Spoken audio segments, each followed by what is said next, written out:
Hi, welcome to part 2. In this tutorial we're going to have a look at how to tackle question 2 of your A-level mock assessment. In this question you are required to create a new graphical user interface to allow the user to enter games, basically. So the idea of this is that it's going to say you're in customer service. You're going to be inputting the games you have in stock rather than having to run around the shop and count them manually. Well, you still have to technically count them, but the point is that it will create a digital record of any games that you have in stock. Now, I decided to do part 3 of this as well. In this tutorial we're just going to look at how to answer the question, and then part 3 we're going to go through how to make it a little bit better. So as you can see from part 1, we created a graphical user interface to count and save customer details. Now we can pretty much copy and paste this into a new Python program, simply because it does all of the functionality that is required from the question. So it will help us set a template for how to create our user interface.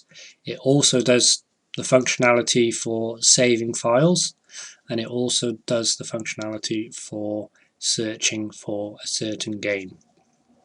So all I'm going to do is press Ctrl A on my customers.py, so that selects everything. Ctrl C to copy, and then I'm going to create a new file and press Ctrl V. Okay. Now the first thing we're going to do is basically we're going to go through and change the names of everything. So this is now going to become games. It's going to be 28th of the 4th. It's going to be games. So I'm just going to minimize down these things. We can delete some of these comments because we don't need them. And we're going to start with make window. So we're now required to morph this form into one that can be used for entering game details. Now, it's a common practice in programming to create a template of how something works and reuse that template over and over again. So we're going to start by changing our graphical user interface to suit that of the question. So obviously our global variable names, where we're going to save each of these items that are typed in, they're going to change from name, age, DOB to that of the question. So I'm just going to go ahead and change that to title. That's going to be price. That's going to be quantity. That's better.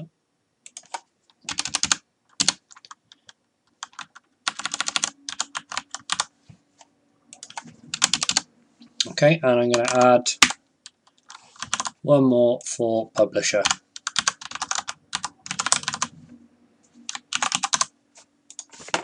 Okay, so the title can stay the same, still the same kind of program, but this label is going to change to game stock.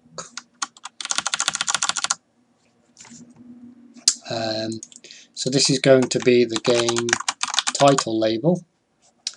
We're going to change this comment to be title, and then I'm just going to rename these variables to be that of what we just created up there. Okay, we obviously need to change where this information from the text widget is going, it needs to be placed into the title variable instead of the name, because the name var no longer exists, so you might get errors if you leave anything out. So this is now going to be price.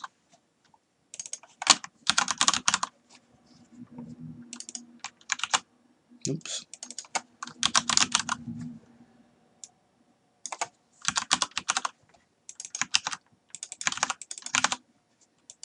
So again, I'm just updating all of these variables to suit task 2.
Okay, and now we need to add one more field and label for entering in the publisher. So all I'm going to do is copy this last one here, and then Control V it there. So this is going to be the label for publisher. The text is going to be publisher. The row is going to obviously be 1 plus that, so that's going to be 6. And this is going to be looking at the publisher var, the one we created at the end. The text variable is also going to be that. Now obviously to make it match up, to make the entry widget align with the label, this is also going to be row 6. Okay, so the next thing we're going to do is we're going to change the commands that the buttons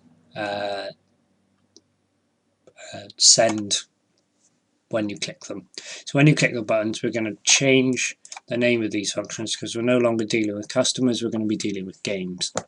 So I'm going to change save details to save game and count to count stock.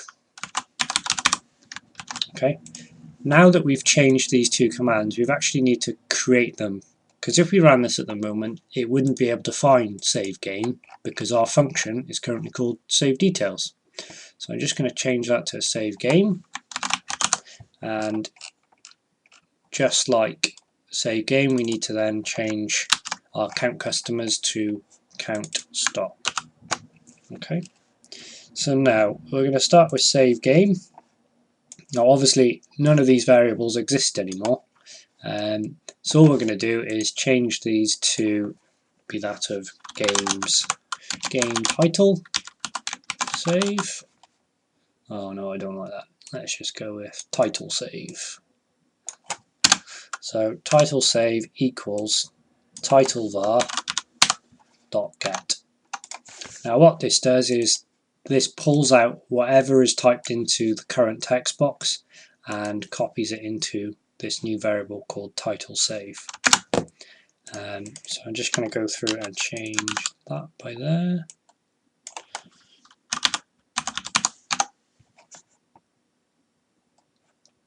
I think 30 characters long is enough for a game title, so I'm going to leave that where it is. Change this one to price now, which is going to get the price field. Oops.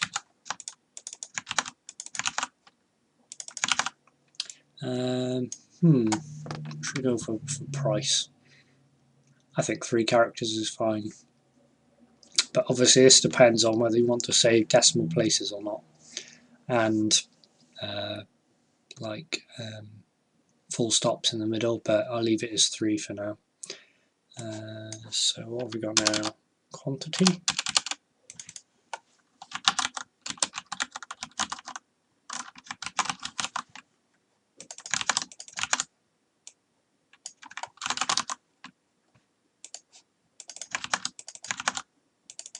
I think quantity is fine at 3 as well.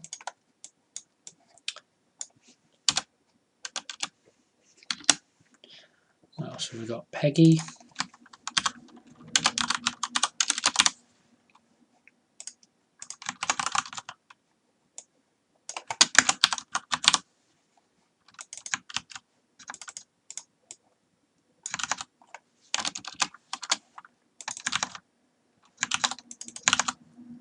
So I think Peggy is probably fine at 3 as well. And then genre.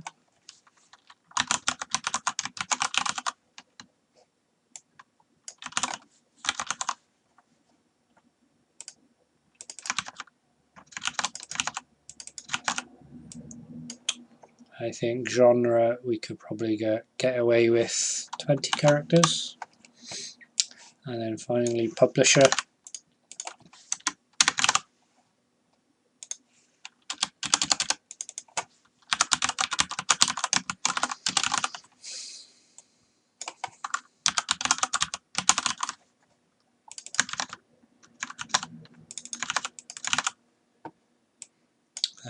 Publisher will go with 30. Okay, so task 2. So question 2 of task 2 says the functionality to allow details to be entered to be saved to a file named gamestock.txt. That means we've got to save where the file is going to, because if we leave this as it is at the moment, it will overwrite what's in customer details. So I'm just going to update this to be the correct name, so it's just going to be gamestock.txt. Okay, and then when we write to the file, we want to write our newly adjusted variables here. So this is going to be title, this is going to be price, this is going to, guess you can see where this is going.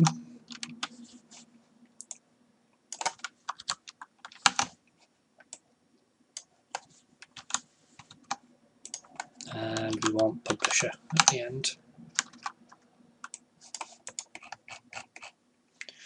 Okay, so that's our save game function complete. And now we have the count stock. Now obviously because we changed the padding on each of these variables, they no longer match that of the customers. So when we come to do our search algorithm, it will no longer work. So we've got to make sure that we update this to be the same padding as the others we just set up here. So we're going to check title.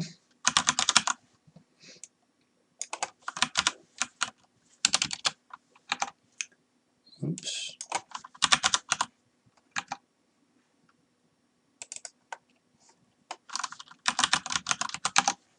So title save stayed the same.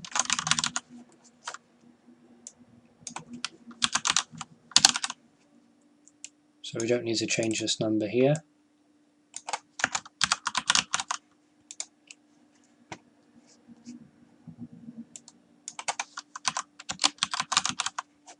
I think price was the same as well.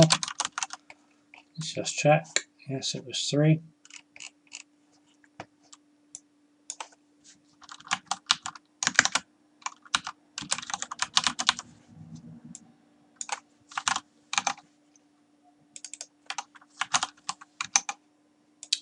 This quantity was changed to 3.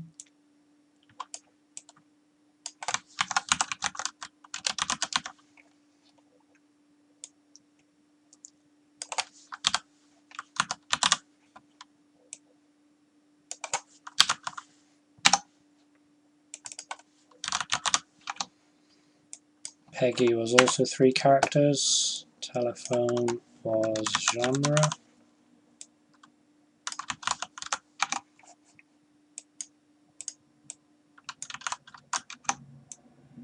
And genre was 20. Okay, and then finally we've got to add one more of these just for the publisher.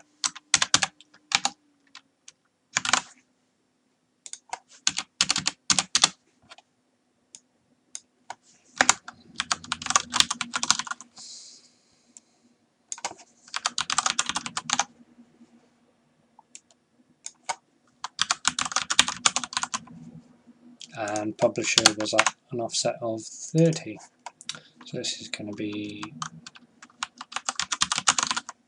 let me just go through and tidy this up a little bit.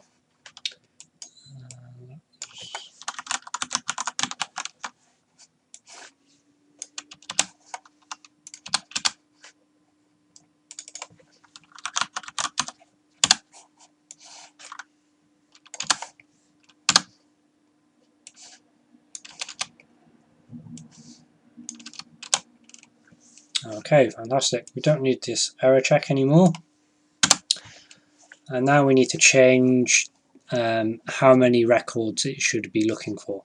So if you remember from last time, what this code is saying is if the current name save, so if the text box is empty, if it's not empty. So if there's something typed into name, we need to be searching for it from the file. So add 1 to the count we need to get. Now obviously this doesn't exist anymore, so this is going to be title, this is going to be price, this is going to be quantity, Peggy, genre,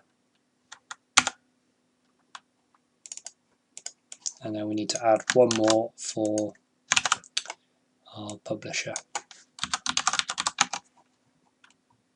Okay, now we've done that. This can stay the same, but the file that we opened, we need to change what it's looking at.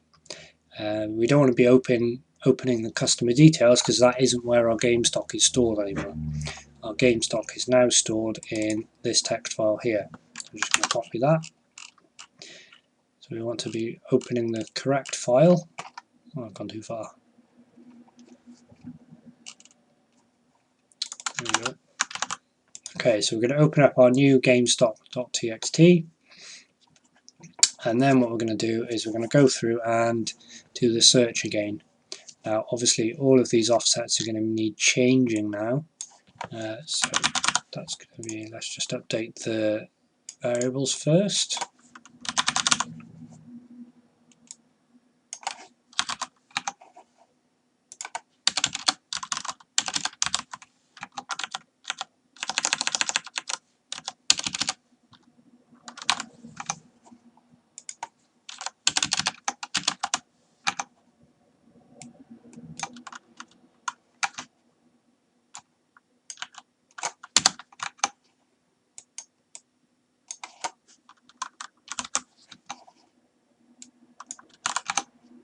And now we need to add one more check for the publisher.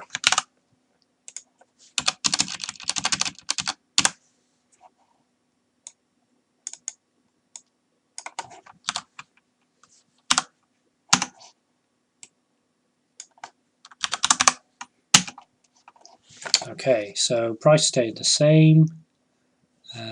Quantity was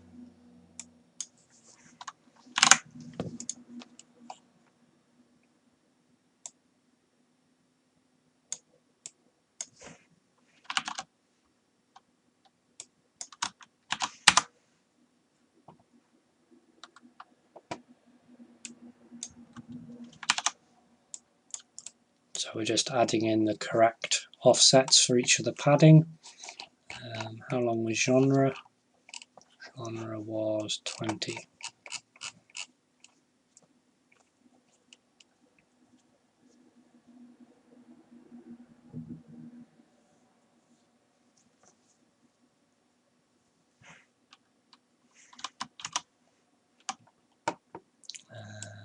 last one was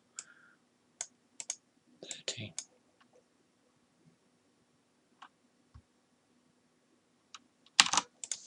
Go with that for now. Obviously if these are wrong you need to calculate them again, but there's a little trick to that. You can just add up these numbers and see what the total is, and if the total is more than 89 then it means you've done something wrong, or less than, because it means you're not actually reading the whole file. So let's just give this a quick run, see what we get. Oh, we got errors. Oh, I know why we got errors, because we need to be running this one.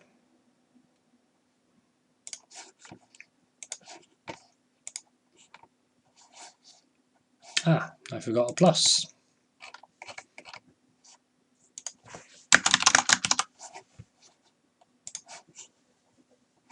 Okay, there we go. So now we have our new UI for entering games.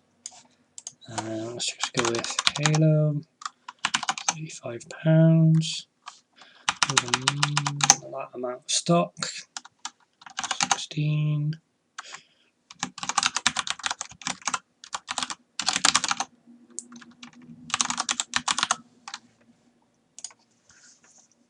Okay, so now we got an error.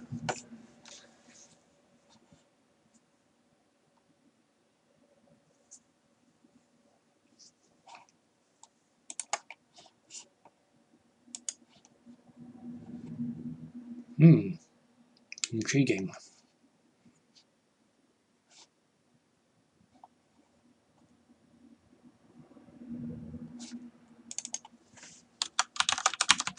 Oops, that was a copy and paste error there.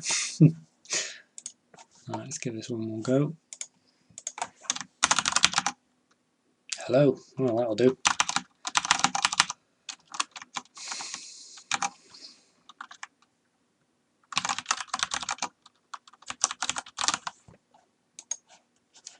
Ah, another one.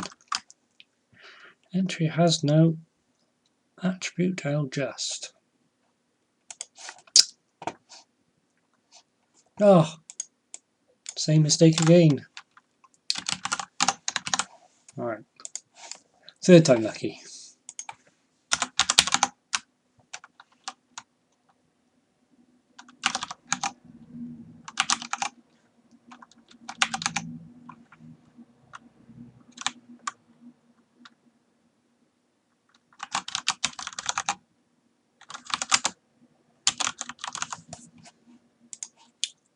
Yay, no errors.